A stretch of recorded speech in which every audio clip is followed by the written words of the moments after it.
Le tsunami qui a frappé l'océan Indien en décembre 2004 a fait plus de 250 000 victimes sur les côtes d'Asie et d'Afrique. Sur une petite île, à 40 km de l'épicentre, la presque totalité de la population a survécu grâce à sa connaissance du phénomène, léguée par ses ancêtres de génération en génération.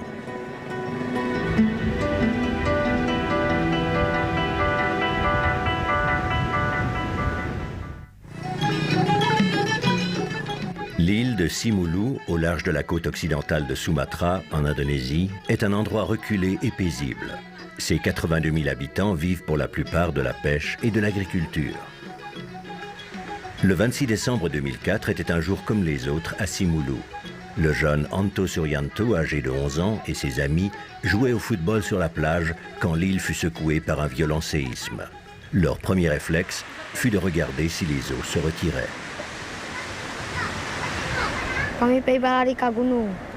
Perasaan ambo tuh, rumah kami itu hancur. Kami takut benar, rasanya apa pulau ikut taman pindah. Kami takut semuanya.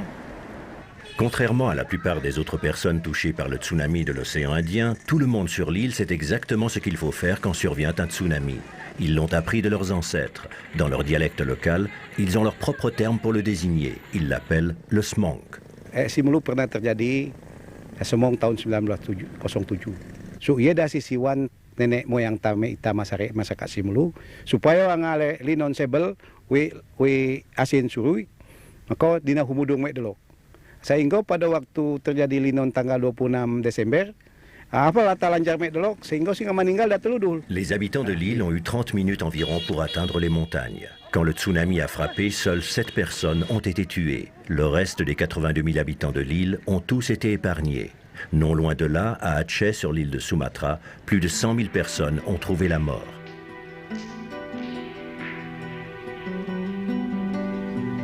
Si la grande majorité des gens de Simeulue ont survécu, il n'en est pas de même de leur maison. L'île a été recouverte de débris de centaines de bâtiments et un grand nombre d'habitants se sont retrouvés sans toit. Yang hilang kami barang-barang semuanya. Lalu mau lihat rumah-rumah orang tuh, ada yang jual yang hancur, dan indah, udah habis hilang barang-barang. Ambo baru untung ambo masih hidup. Ayah ambo, emak ambo, sama adik-adik ambo. Une tâche décourageante attend maintenant les habitants de l'île. Ils doivent reconstruire tout en sachant qu'une autre vague peut venir à tout instant. Les gens sont conscients du risque et comprennent le danger auquel ils sont constamment exposés. Yang sehingga perlu tajarkan me keluarga-keluarga supaya sia begitu ngalinon waspada. L'histoire de Simeulue montre que savoir peut largement contribuer à réduire l'impact des catastrophes naturelles. Ce savoir auquel les habitants de l'île doivent la vie sauve peut être transmis de diverses façons.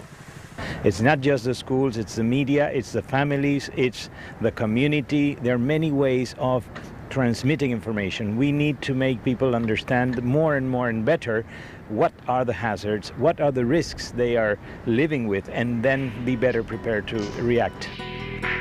Les habitants de Simeulue qui lèguent à leurs enfants et petits-enfants leur connaissance du smong savent que ceux-ci ne l'oublieront pas. Ils espèrent que l'histoire de leur petite île servira d'exemple au reste du monde. Instaurer une culture de prévention est un des buts principaux de la stratégie internationale pour la prévention des catastrophes et de son cadre d'action de Hyogo. Pour renforcer la capacité de récupération des pays et des collectivités face aux catastrophes d'ici 2015.